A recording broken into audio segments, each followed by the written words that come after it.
Welcome everyone to another episode of Track Talk Live. Of course, you know it's a joint collab between the Mr. Analyst channel and Sports Talk Tech. As always, we have the veteran sports journalist Leighton Levy in the house, and I'm Dwaine from Sports Talk Tech. Leighton, sports going wild. You know, we were just talking a little bit about cricket, but we're here for the track and field, and so many things to discuss on the track and some controversies here and there. But I think we should start like we did, 2 lives ago when we talked about Elaine Thompson-Herah. We saw her again, 720 this time into a minus headwind again. To win this time in Jamaica. You're very close to that. What's your thoughts on seeing her in back-to-back weeks? Are there any different things that you saw from this race that you would say is leading you to smile a bit more, or we still have to play the long game here? I still think we might have to play a long game a little bit. I think 720 in a minus 0.9 wind is like about a 715. Which is in line with her first performance as well, despite the fact that she came third the last time out. Right. It looked like she sat in the blocks, then got away, and then, used her superior speed and got through the field. I still think she doesn't look as fluid as we are used to seeing Elaine, but I don't think you can complain about the fact that she won.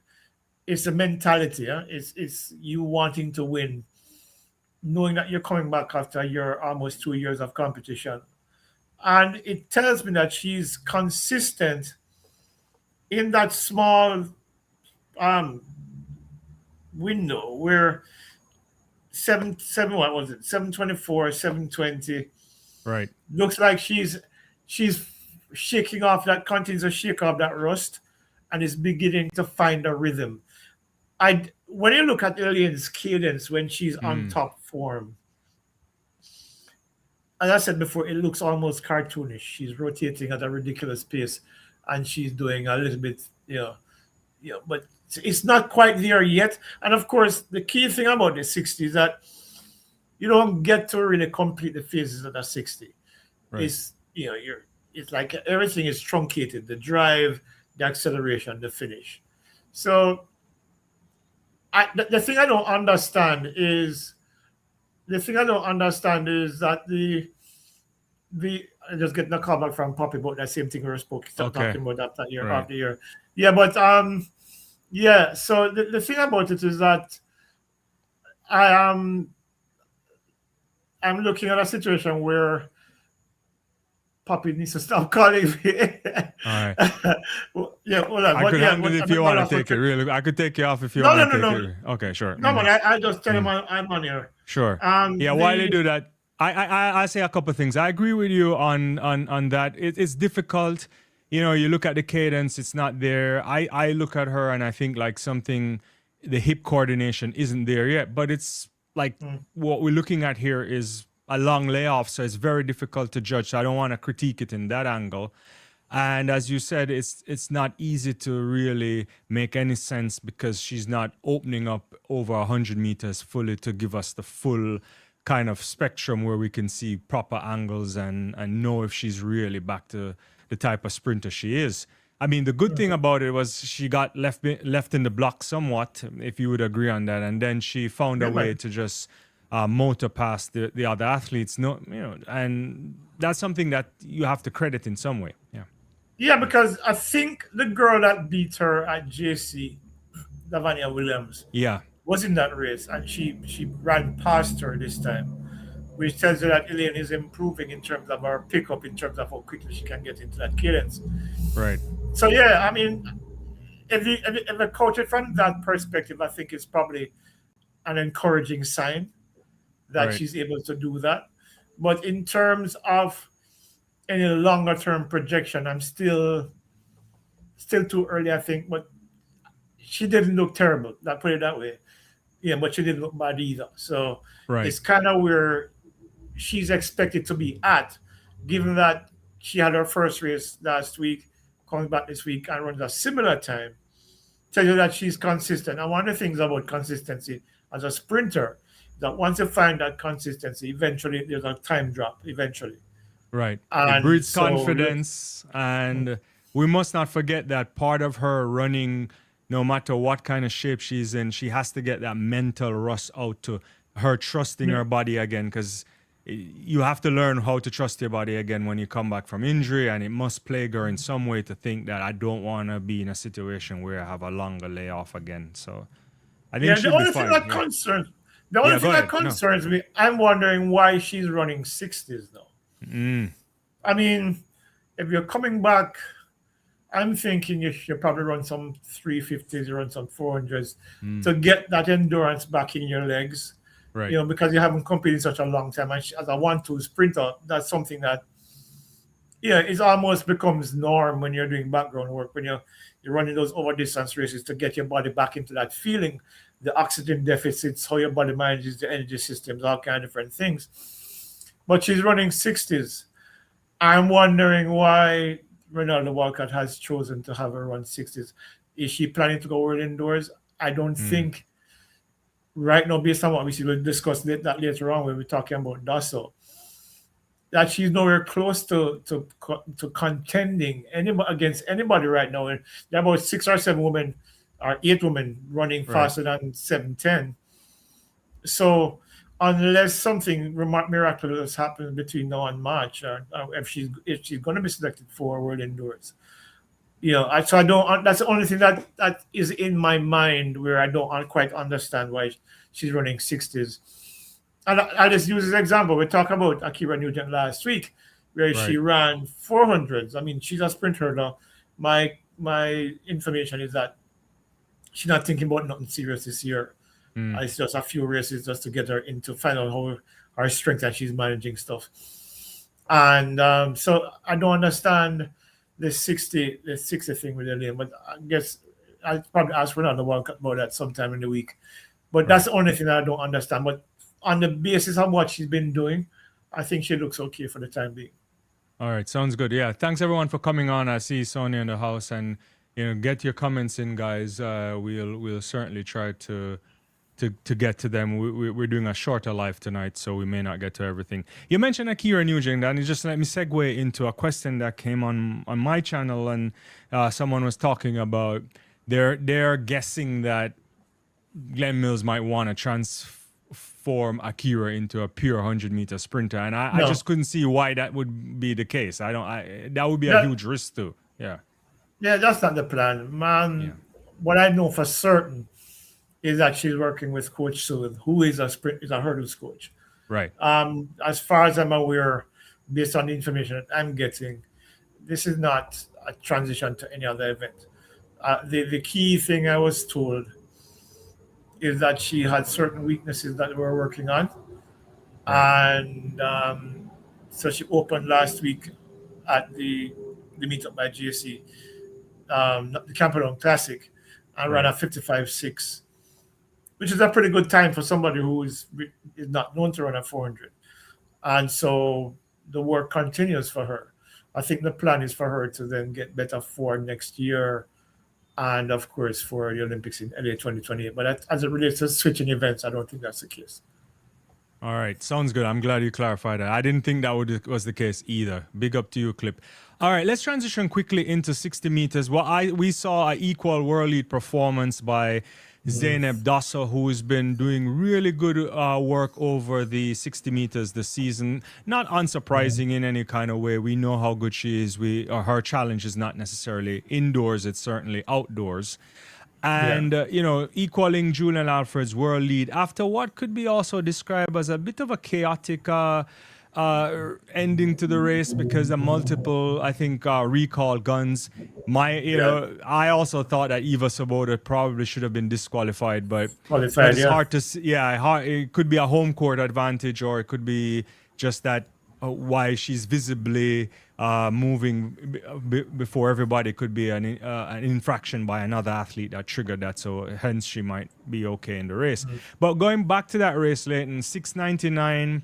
It's a massive performance for her. PB, my take is that while it looks good, I think she may have the silver medal down. I just can't see her challenging Julien and Alfred, even though they have the same equal world lead, just because the way Julien ran hers too, and what we expect to see from Julien. But I'll let you take it away there. Yeah. On the basis of past performance, I think you wouldn't be misplaced in believing that. I was impressed with that 690. She looked really smooth, really rhythmic. And in a race like a 60, where you can't afford to make a mistake,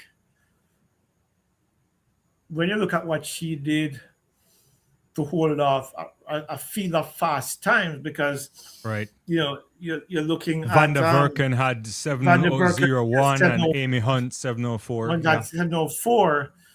You can't really overlook the performance itself, because it was a quality run by 4 or 5. I think 785 was, or 786 was fourth or something like that. It was 709 was fourth by Saboda. Yeah, sorry. Saboda. Mm-hmm. Yes, I said 705. I don't know where I get 785 from.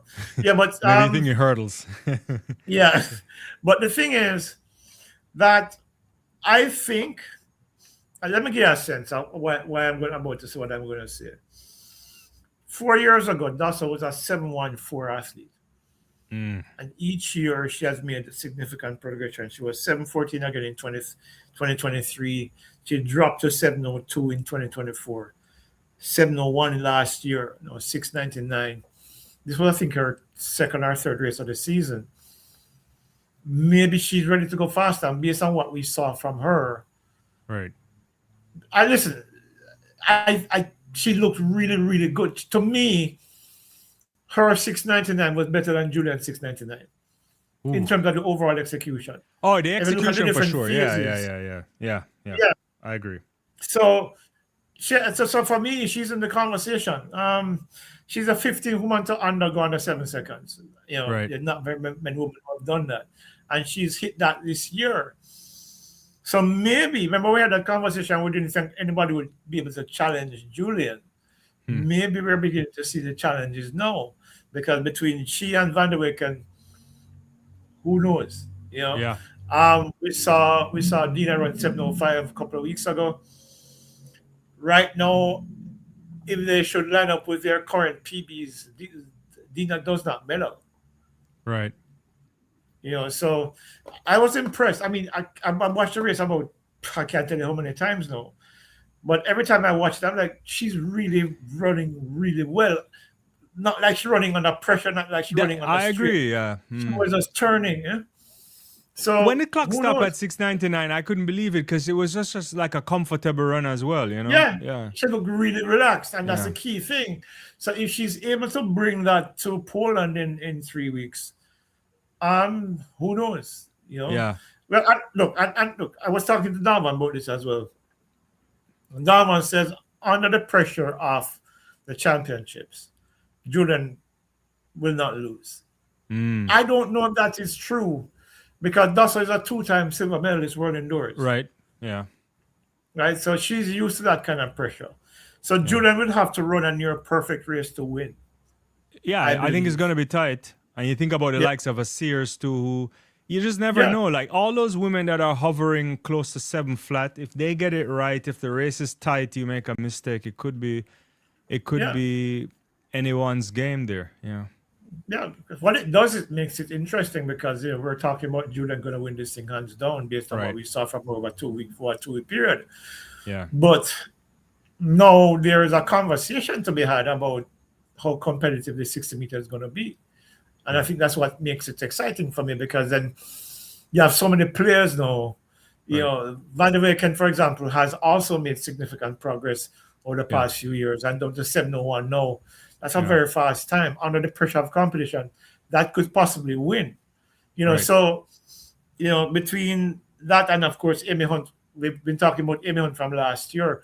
And how she's improved so much over 60 is ridiculous. Yeah. Because Coach here clearly has run a program that sees her. Remember last year, who thought Amy Hunt was going to be in the conversation for medals last year at the World Championships? No. Even then, because I remember them saying that they thought her medal was too early. It was in the next cycle, not this year. And not only did she get a medal, she got a silver medal. Silver medal, yeah. Yeah. So she coming into this now, I'm sure she's very encouraged by that 704 because when she and Coach Air sits down and look at the tape, they can probably see areas where they can shave a few fractions and say, Right. okay, we need to fix this before we go to Poland, and then who knows, maybe a 6 sub 7 time for her as well. So it makes an interesting conversation because between if Sears makes the US team Right. and Dina and Julien and Dosso and Van der Vecken, that's a very exciting final for me. It Yeah, and is. possibly It is. enough to get the world record from somebody. Right. Right now, it looks like Julien could be that person, but who knows? It could be Dosso. It could be Van der Right. Vecken. It could be Amy Hunt. Yeah. Yeah, and we saw this is Dina. Dina was saying she thinks Dassa could also beat Julien, so she wouldn't count her out as well, and she was agreeing with some other things you were saying as well. Yeah, and thanks everyone for coming. I think there was a comment on yours, Track Hero, saying Akera was multi-talented. So yeah, as a junior, we've moved past that. Sorry about that, but we have to push on. Yeah, very very good run there. I think. Personally, I think the 60-meter women might be much better look so far now than the men. The men could surprise, but at the moment, the expectation is for the women. And if we just stay in the 60 meters and put some barriers in front of them, what about that hurdles performance, Leighton?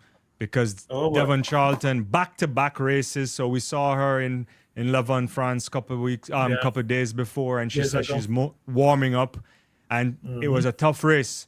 Kambunje, I mean, your thoughts on that? Because I thought that was a spectacular run there. This is another race that potential matchup that is going to be, I think, intriguing for Worlds, because what we've seen now, remember last year now, Devin was looking particularly sharp going into World Endurance. This year, she looks a lot better. 777, yes, she holds off the Taj, but the Taj is the second fastest woman of all time over the distance. Right. I mean, 765 to 767. The Taj is also now world champion. Right. She also has a new sponsor in one. She's going in now thinking, yo, I am the dog. So Devin will have her hands full, but I believe we are beginning to see signs now from Devin that she's the girl to beat still. Right. Notwithstanding the Taj, notwithstanding anybody else. Yeah, Vessa looked good too yesterday. Yeah. Vessa looked really good as well, because she was close by. She was what, 780? 780 and Skorovska there also 782, and she's been running well all season. Yeah, well as well. Yeah. Mm-hmm. So it's going well. I think what we're seeing from Devin right now, Devin is in a flow. She is in a rhythm that the next time she runs, if she runs between now and World Endurance, she could probably approach a world record. I mean, can you remember, she started the season relatively slow. She lost two times to Daniel. Yeah. And then she gradually got into her rhythm, and then she has got, every time she runs now, she runs faster, which makes it very intriguing for me, because 777 is not that far off her world record. Right. Maybe she breaks the world record again this year. You never can tell. It's going to be, but I think what she looks really good though.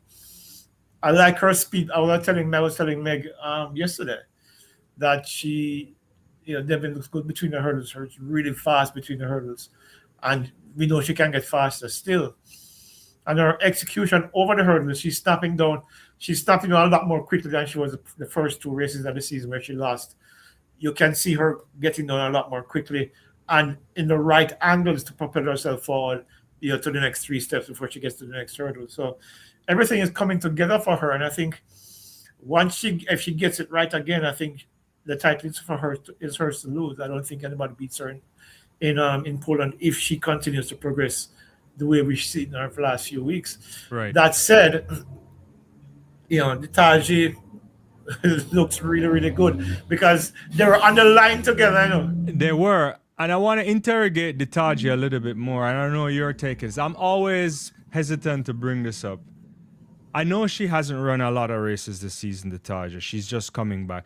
But when I look at her, she's not in fighting shape yet in terms of how lean they'll get her. I don't know if they'll get her much leaner by the time we get to World Indoors, but certainly when she goes outdoors, she will look certainly different.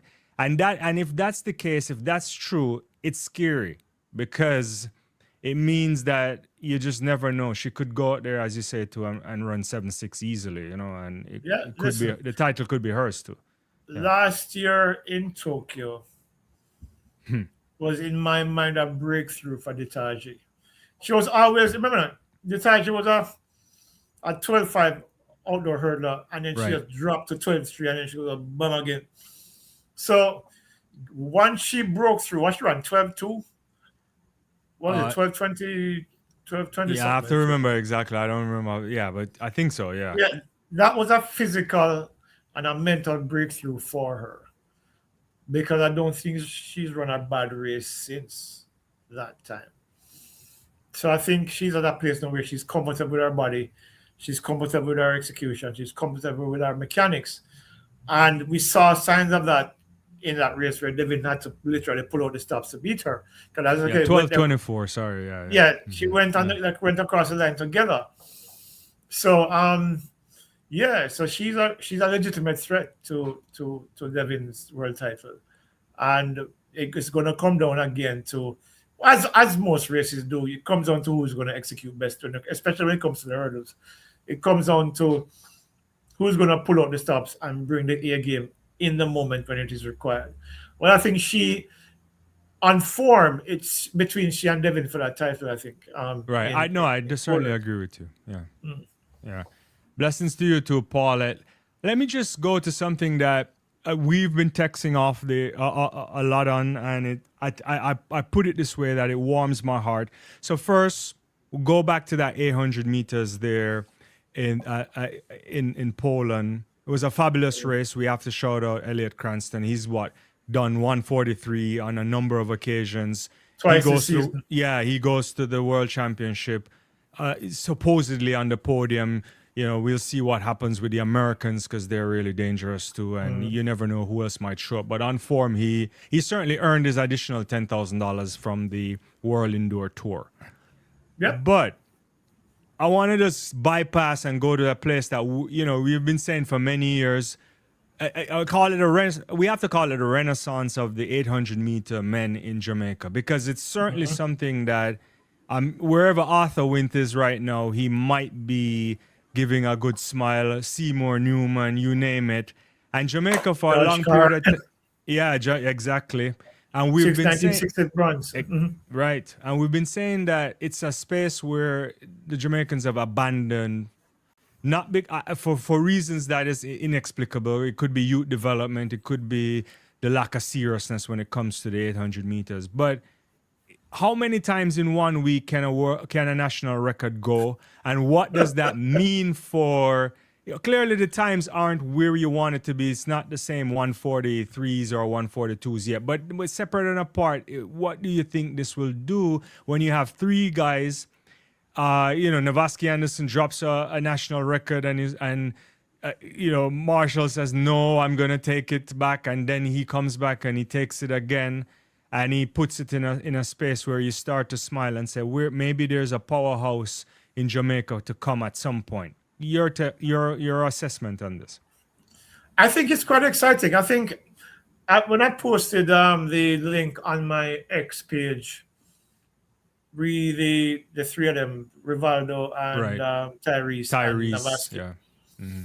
Somebody was saying that Jamaica already has made a breakthrough because there are a number of guys who are under 146.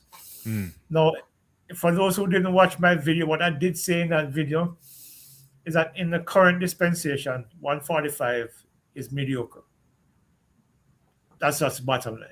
Yeah. You're on 145 now, you're not going anywhere in any major championships.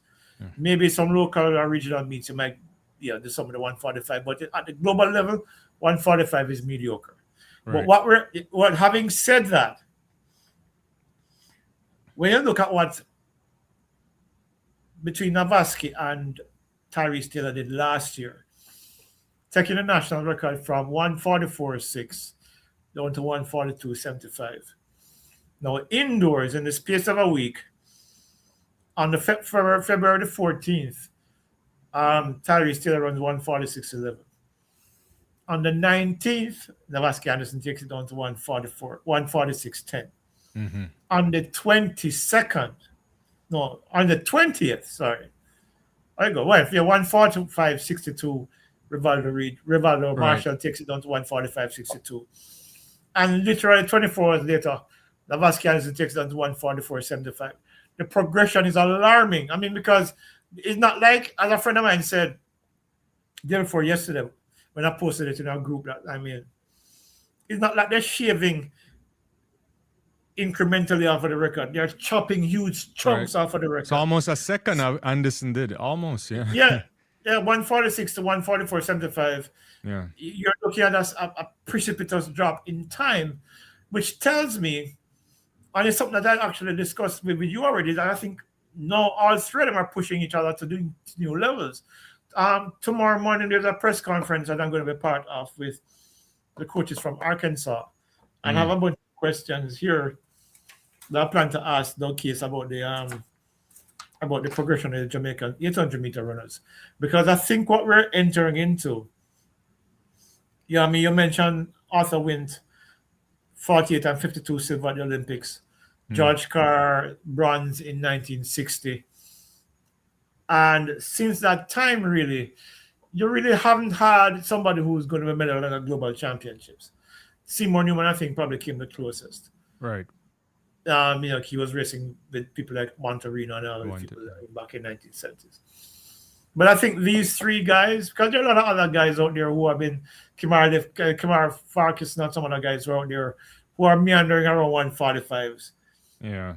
To me, they're not part of the one point. Yeah, I think, they're not part of the conversation. The conversation right now is primarily between Tyrese and Navasky.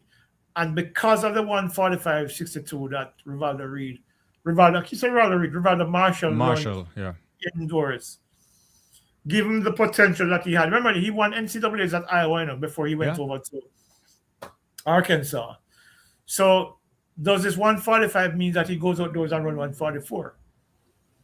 If that's the case, given where the elite level begins, let's say about 144.5 to 141.1, which is what Wanyoni is running. Right. Jamaica's in the conversation, though, not necessarily as medalists, but certainly contenders, because 144 can win on the circuit. It certainly can, yeah. Yeah, so they're bringing, so to answer your question, they're bringing, I think all three of them have now pulled Jamaica into on the periphery of that elite level, where then they're part of the conversation of, you're going into a race in the Diamond League, for example, you're not necessarily going to overlook Navasky Anderson anymore. Right. Once Tyrese gets there or Rivaldo Marshall, they're not necessarily going to say, and the Jamaicans also runs out there. They might be part of the conversation, which is the beginning, I believe, of a very important phase of Jamaica's 800-meter running.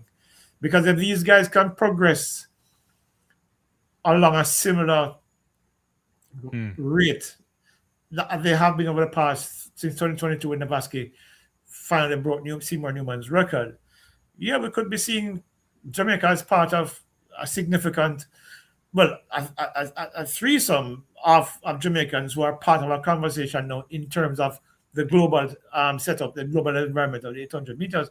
And it's very exciting for me. It's very encouraging to me, because I know people think I like only the sprints. People have said it to me openly. But I actually think the 800 meters is a fascinating event.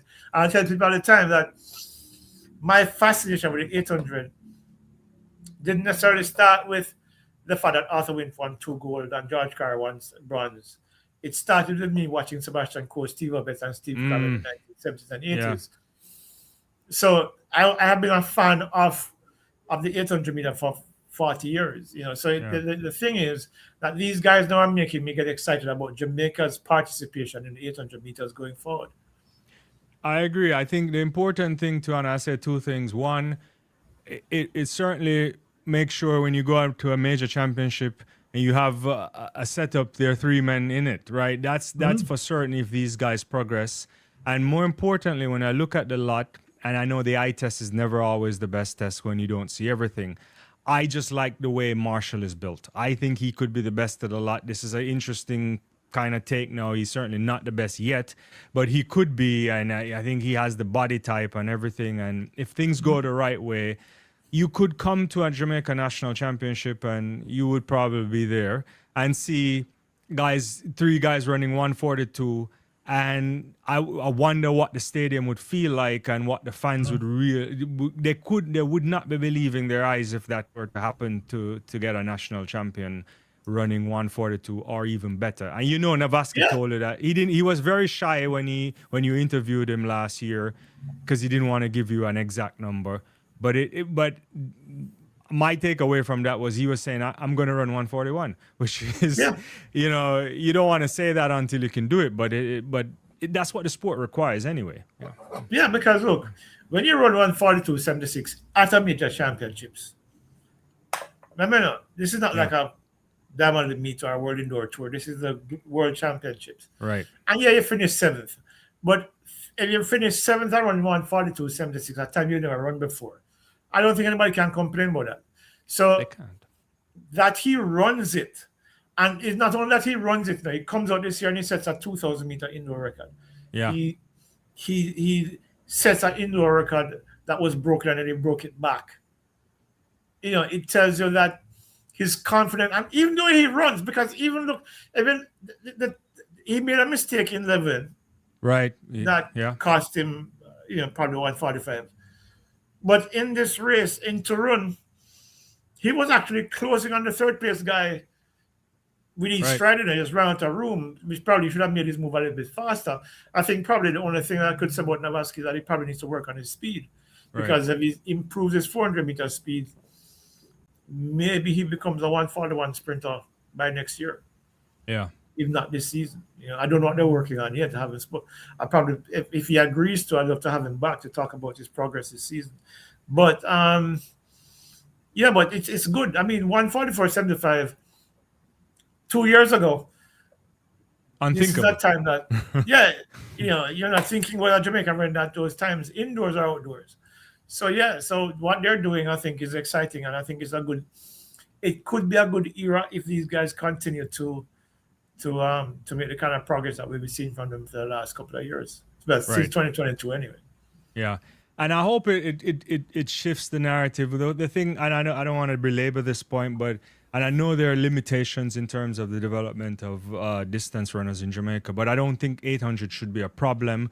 Perhaps by 15 and above might pose some more difficulty. But it's also a mindset shift and a training shift, because there's a lot to be made on the roads. If you look at the life of the classic distance runner that goes up to 5'10", they can move onto the road, and the road pays more money. You get into those major marathons, the checks behind that, it makes the stuff you earn on the circuit looks like child's play. It's a different level the thing of money. The thing about the Jamaican setup, the mentality, the culture here, is that you remember we had a conversation the other day about the 400s. Americans used to dominate the 400s. Right. Back in the 1940s and into early 1950s, Jamaica was the best in the world in that event. By far. Herb McKinley was the first man to break 46 seconds. Yeah. George Carr set the world record in August 1950 and defended the 400-meter title back in 52 that he won it. Yeah. And Les Lang and the Jamaican 4x4 team. Yeah. What I think has happened over time is that when people like Lennox Miller came along, and then Donald Corey especially, a lot of Jamaicans became infatuated with the 100 and the 200 because we were winning things at that level, because people have short memories. Donald Corey was only 20 years removed from 52. And then, so we were pining for someone to come along after Corey. Raymond Stewart came and flattered to the sea. I don't know. Let me rephrase that. A lot of finals just didn't do. Yeah, but Raymond Stewart was the first Jamaican to break 10 seconds in the 100. Yeah. People forget that. Right? So he comes along, but then he's in that era with the whole doping issue with Carl Lewis and Ben Johnson and all of those people who were eventually caught and banned from the sport. He himself too had been banned from the sport. And so people were waiting for a long time before Asafa Powell came along. Asafa Powell didn't deliver the way people wanted, and then of course very shortly after that, Bolt came and then took over everything. So we became infatuated with the sprints, the short sprints, 100 and 200, and we completely forgot about 800. I remember talking to Seymour Newman at Champs a few years ago, and he was coaching at Homewood, and he was saying, I was saying to him, what's going on with the 800 guys? And he said nobody wants to do the work. Nobody wants to run the distances. Nobody wants to put in the work to run the 800. So the times are consistently at 157 and 153. Yeah, it's a joke. Yeah. Yeah. So I think that was part of the frustration. However, the last couple of years, we've seen the times gradually drop to like 153s and 152s. These kids get college and go to colleges abroad and run 147s and 148s. But those times are never going to be good enough. Yeah. You have to get down to 144 and below to be part of any conversation that involves the 800 meters. Yeah.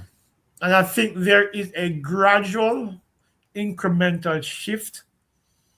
Because I'm telling you, if Navasky Anderson or Tyrese Marshall or Rivaldo, Tyrese Taylor. Mm-hmm. Taylor and Rivaldo Marshall get to a podium between now and 2030. When is election? 2028, 2032? 28. Mm-hmm. Brisbane, yeah. Mm-hmm. Yeah. You are looking, I believe, you will see an explosion of high school talent, because one of the things that it needs somebody to make that breakthrough. True. And Billy Miller did it with 100 in the 60s when he came second in 64, bronze in 68. Behind the world record, the first man to go under 10 seconds, Jim Hines. So you're looking at a situation where it might take a medal at a global championships for this explosion, this revolution that's happening to take off in Jamaica, where the kids will understand that that's a possibility. Not everybody's going to make the 100 and the 200. Not everybody's going to make a 400 team. We just saw Antonio Watson open 45-11, which suggests to me that he's back close to his best now. So I think you're going to see, if we can get a podium at the global championships, I think it'll make a significant difference in the performances here and in college for those athletes who make the transition from college to the collegiate circuit in the United States. And I think then it begins a brand new era. By then, Navasky be what? He's 24 now? Yeah. He might be getting out of the sport then. But but if he's somewhere in that window, or Tyrese Taylor or Rivaldo Marshall can get on a podium, or maybe somebody else gets on a podium in the next cycle, I think Jamaica, it will be the trigger for a new era of Jamaica's. I wouldn't say dominance, because the Africans and the Americans already have that content for a long time, but certainly be part of the conversation. Yeah, no, and for sure, and the Europeans are always coming back as well. So, yeah, quickly, since we won't be doing much today, let's turn our attention to something on the track that became an off the track moment. So we stay in at the Copernicus Cup there in Poland, and we saw the 1500 meters, which was an exciting race that initially saw Masalela from Botswana, who we know as an 800-meter runner, crossing the line, beating Habs in a very good race. However, shortly after that, he was disqualified for the rule violation 7.1, which speaks to improper conduct, which speaks to unsportsmanship and your thoughts on that? A lot of people. So clearly, if you haven't seen it, when he was crossing the line somewhere there, he was doing somewhat of a gun signal or so, which was in more of a celebration, but seems to have crossed the line for the official there. So if you use abusive language or gestures or anything offensive or deemed offensive, you could be disqualified from competition, and he was disqualified. It's a lot of outrage on social media, with a number of people posting videos of the likes of Mondo, from Noah Lyles and others who have done something similar, the similar gesture there. Your thoughts on this? Is the official right here to disqualify him, or It's or some people are thinking about it as from a racial angle. Some people are thinking about it as anti-African. I don't know how. Maybe they're going far in that, but yeah, I'll let you rip on that for a little bit. Yeah, it could be all of those things, but Yeah. I just think that you remember back in 2008 when both won in Beijing. Yeah, I talked about that the other night too. Yeah, And Jacques Rogge said it was unsportsmanlike, and he these was dead guys wrong though. who's completely wrong. Yeah, This is sport. This is passion. This is competitive nature. When you are beating somebody in the line and you go, so boom, it's not anything serious. It's just you're pulling off victory over somebody you see as a great rival. I don't see anything wrong with it. I think we are trying to sanitize sport to make it. I don't know.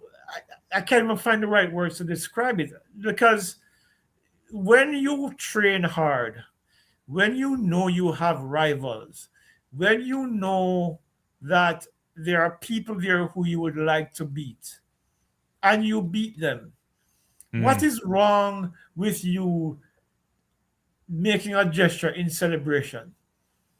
I find it a little bit disingenuous, because it's not. If it was applied consistently, it'd be one thing.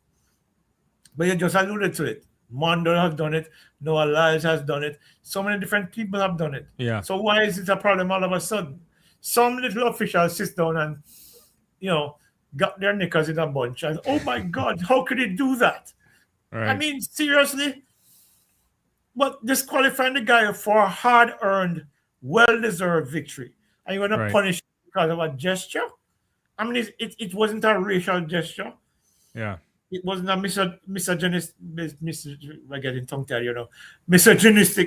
gesture. It wasn't anything offensive, rather than him just pointing finger across, which a lot of people do. Right. So I find it a little bit disingenuous and hypocritical. And I think it's just some little guy sitting down in a corner, feeling his oats, and like, I need to exert some power that I don't like that. Right. Me, I don't know. I find a lot of these people who claim to be officialdom in sport do more harm to the sport than they try in the intent of trying to help the sport, because it happens you're on a football pitch, you saw another man and you laugh. Why, you were disqualified for that? You're running track and beat a man, and you go, whoa, I guess the landscape has changed, I guess, because I think in the NFL and the NBA, they've recently banned gestures like that too, which is, not everybody agrees with it, but I don't know if it's a sponsorship thing. I'm not quite sure. It seems like a massive corporate decision for a number of these things, and in fairness to the lad, I don't know if he would have done it that way. It probably just as a natural reaction. You think about him moving up from, he's an 800 guy, right? I don't know if he's going to really run the 15. By the looks of it, he could operate in that space, but if he wanted to. But yeah, it's tough. I think Sonia is saying they could have warned him disqualification was too much. Way too much, yeah. I mean, I think, well, I'm not going to say that publicly, but I have some thoughts about that, but I'm just going to keep them to myself. Yeah, we don't want to get in trouble. But yeah, it was a good race, which ended in an interesting way. Let me get a couple of more thoughts on some other things. I think you were saying this the other day too, but I was reading a little bit of the Jamaica paper today, which was hard to read now sometimes. But there was an article on Rashawn Clark there and Coach Stewart, and he's talking about using the year to develop the speed for Clark in particular, if he's gonna make it down to the times required to really be competitive in a sub 40. He has to start running sub 47 if he's gonna be competitive, and so they're thinking about speed as a priority. And I think you were touching on this before. We had conversations on this, and your thoughts on that. You think that's the right thing to do? Well, I did mention that that's most likely what they were doing. That's the only thing that made sense. Right. Because to run fast over a longer distance, you're going to have speed, but then be well within yourself to reserve enough energy to finish. Right. The only way you're going to be able to do that is to get faster so that it doesn't take much energy to get to levels where you would necessarily be pushing the envelope. You know, it's like somebody was asking me the other day if Devon Powell and Brian Lavelle were racing over 300, who would win, and I would say Brian Lavelle, because Brian Lavelle can run easily at first 221 without any effort. Right. I have enough to keep Powell off, who's a 44, 54 man going 400. That's the same principle that applies, I think, to the hurdle. So if Rashawn can get his speed down, because back in the day, when he was in high school, Rashawn used to, for Camperdown, Rashawn used to run 4x1s, you know. Yeah. Right? So he's running the hurdles where the speed is not necessarily that requirement, or not used to be the requirement. No, as he said in the article, which one of the reasons why I wanted to talk to him that day but couldn't find him, Right. is that you look at the guys who are running the 46s and the 47 lows. Ray Benjamin is a 44.19 man.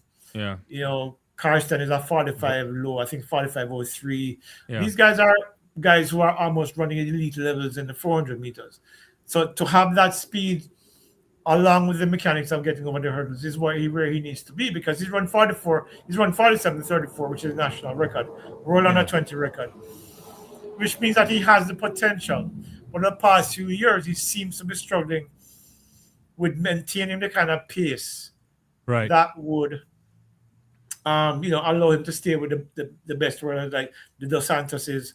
Because Dos Santos is also a 44 guy as well, isn't he? Yeah, he could do that too. Yeah. Yeah, so he needs to be able to stay pace with these guys and then have enough energy to come home, throwing a 47.1 or a 46.9.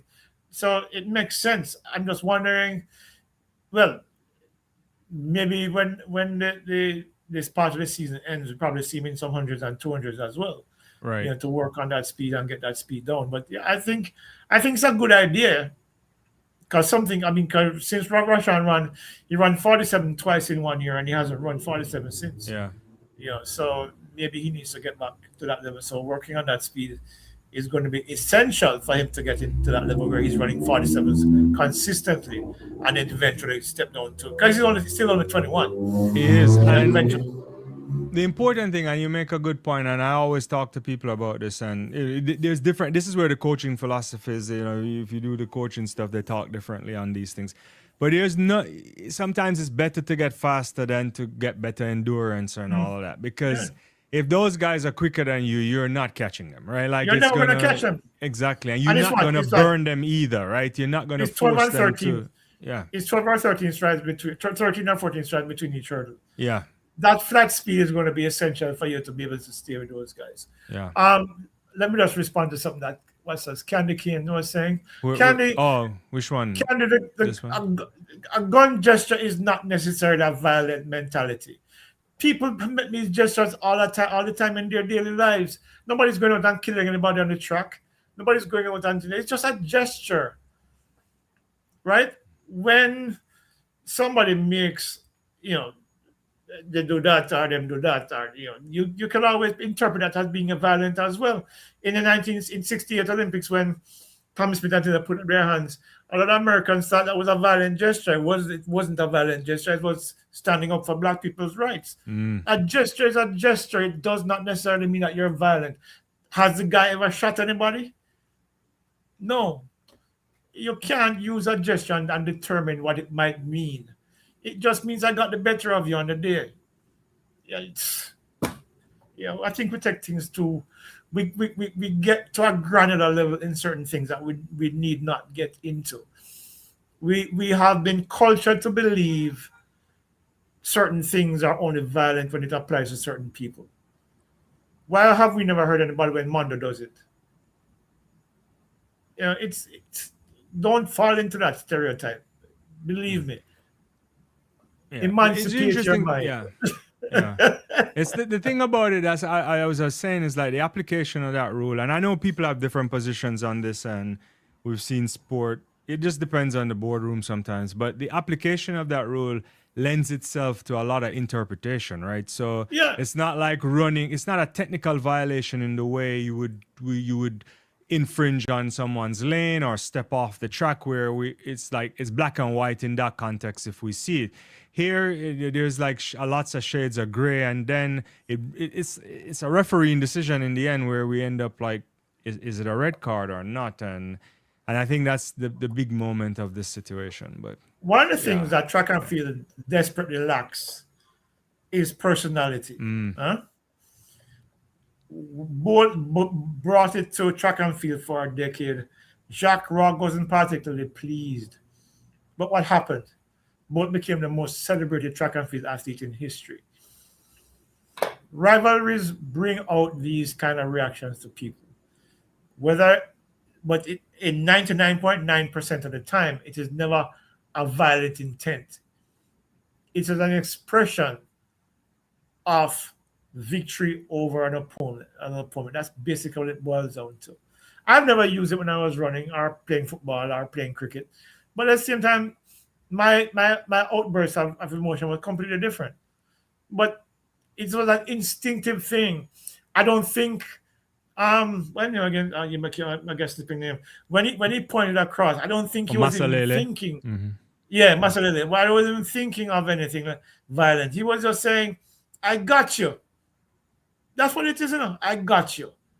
And and perhaps things were said before in the call room. I don't know, right? Yeah, and maybe, but that's part of rivalry. Yeah. That's part of what rivalry is. Let me give an example of how that makes no sense now, in terms of this thing about gun violence and whatever it is. In hockey, right? There's a joke that goes around, has been going for decades, that a fight broke out into a hockey match. Now that's violent. The people have bloody noses coming off of the pitch, people beating up each other, people losing, coming away with 20, 30 stitches over them for it and something. I don't hear anybody complaining about that.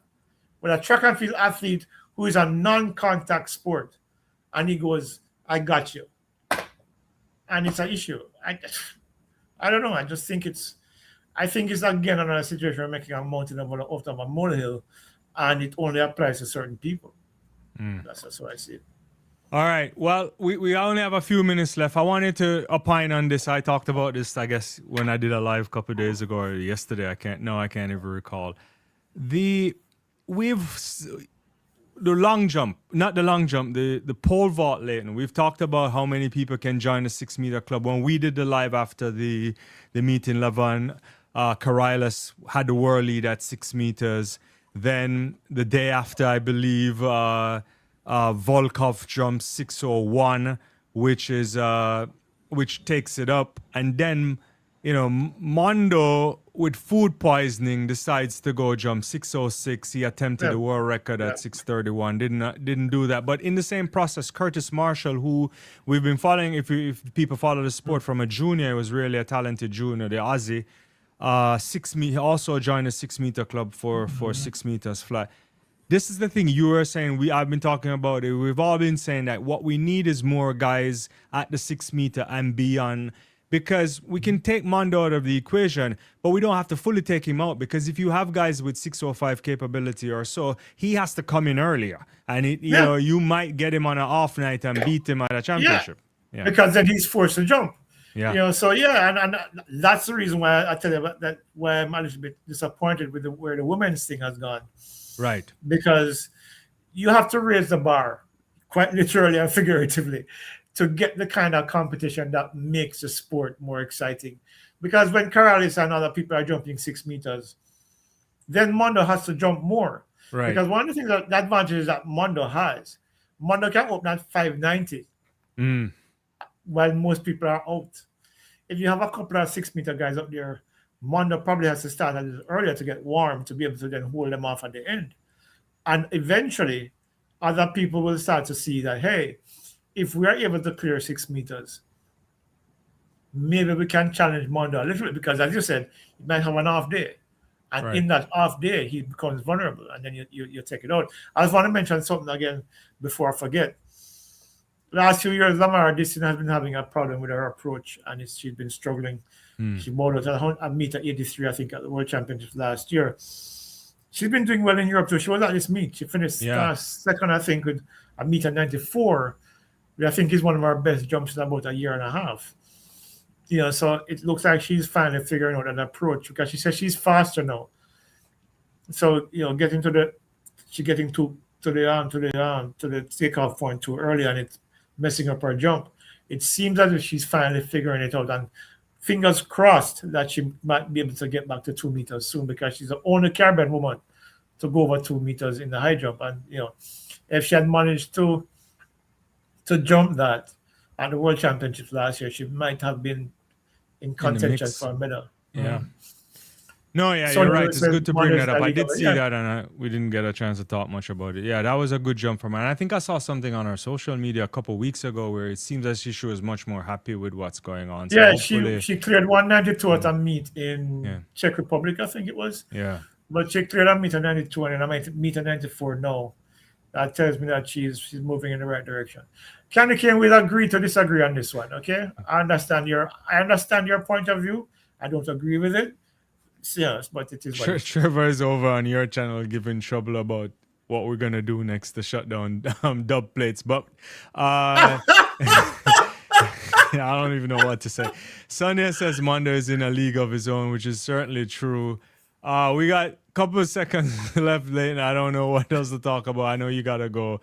Did you get to see Gout on his 10 seconds flat? We talked about Gout a couple of days ago, but this time he runs 10 seconds. He's getting close to going sub 10, which should happen, I would suspect, before he gets to the World Junior Championships in Oregon later this year. There's some controversy with that race because there was some kind of discrepancy over the wind readings in that race. I know there's some discrepancy about some meets over there, but I don't. Yeah, it's interesting. Yeah, because I think I'm not sure. I need to check it before. But still, I mean, he's still a young guy. 10 flat. If it's a legitimate time, it falls in line with the progress that he's been making since last year. It's in Australia. I mean, the last Australian that was anything quite like that is a long time ago. Yeah, I can't remember an Australian running anything worthwhile. If I'm wrong, somebody can feel free. I think Lachlan Kennedy might be the second fastest, and then what's that guy from a decade ago? Is it Johnson? Patrick Johnson. Yeah, Patrick Johnson. Yeah. So they don't really have any elite sprint. He's the face of their sport, and I think he can. There's an excitement. I don't know. Yeah, you were first hand watching both week in week out, and so it's different, and I'm not putting him in the same kind of category, but I think he's captivating a public in a similar way that, and I fear the expectations could, throw him off. But the good thing is that he's been managed really well so far, and they continue to do that. So, fingers crossed that he stays healthy, sticks to the program, and we'll see what he gets, where he develops. He had a taste of the World Championships last year. They're going to do juniors this year. Perhaps we'll see him next year in China, and maybe he might be doing something really special by the time we get to the LA Olympics. Yeah, I mean, 2020, I think is probably where look to see good at his where we expect him to be. Clearly, he has a lot of talent. Yeah, but I think he still has a lot to learn. I think he saw that last year in Tokyo. Yeah. So he knows what he has to work on. He has to be stronger. He has to be a little bit more resilient because it's not at the championships. It's not just one race; it's a run. Right. Huh? Yeah. And so it's easy to go there and run a 1984 in a one race, but to go through 2 rounds of competition and still run fast again, it probably speaks to the fact that he's still developing physiologically, he's still developing. So but if the time is legit, then that's a really good time. I mean, not very many juniors run that time. Yeah. Remember, Let's see, Tobago still has let's the see record. the run. Was it 991? I think it was 991. The kid that's banned had 989. Asinga, but his results were invalidated after he tested. Yeah, well, that was juiced up, but and of course, you have Gleaton, Kristen Miller, 992. 999 he ran at champs, right? Who? And boy, what's his name? Nkrumah. Boaji Nkrumah. He has a 9.9. Yeah, Boaji He's like Nkrumah, number 7 on the list, I think. Yeah. Yeah, he looked good last week when he ran. He finished behind. He finished behind level. I think he ran 6:62 or something like that. But so he's coming along as well. Right. But yeah, man. But the thing about it is that good. I'm one of those guys who are willing to be patient to see what he comes with. Yeah. One of the reasons why I don't pay much attention to a lot of the kids at the high school level, primarily because, I point out many times before, 99.9% of them don't make the step forward. Yeah. And there's no point getting excited about potential talent that doesn't manifest into what it could be over time. So yeah. But good job to him, though. Yeah, well, we're 2 minutes after you needed to leave, so it's good always starting with you, Leighton. We'll catch up again. I know the people want it as often as they can, so we give it to them. Let me just mention this. Yeah, go ahead. We were talking about this off the air, but for those who know the youngsters from Kingston College, there's a young man, which is one of the reasons why my phone was ringing off when we just started off. His name is well, I'm forgetting his name now. Golson, I think, Kevin. Yeah, Trishan Golson. Yeah. Trishan Golson was killed today. He's 24 years old. He went to Kingston College, 400-meter runner. He was at Lincoln University in the United States. Apparently, the initial reports we're getting is that his girlfriend stabbed him to death. Haven't gotten any confirmation yet. I'm going to call back Poppy. No, he was calling me multiple times while we were just starting out. So I'm going to get some confirmation on that. But it's unfortunate, yes. But that's very sad. Yeah, we send thoughts and prayers. Condolences to his family, and all his friends. But But Candy can't wait to talk. Yeah. All right. All right, Leighton. We'll touch base soon, and we'll do something special again. So thanks everyone. Thanks for supporting. We could probably do a show on the West Indies cricket team. Yeah, we got to do something. We'll talk off here, and we'll do something because cricket is nice right now. Yeah, and the West Indies won 5 straight. Can you believe that? Yeah, no, we can't. We have to pinch ourselves for that one. Yeah. Yeah. Anyway, guys, bye bye. All right, take care, guys. Best of luck. Bye bye.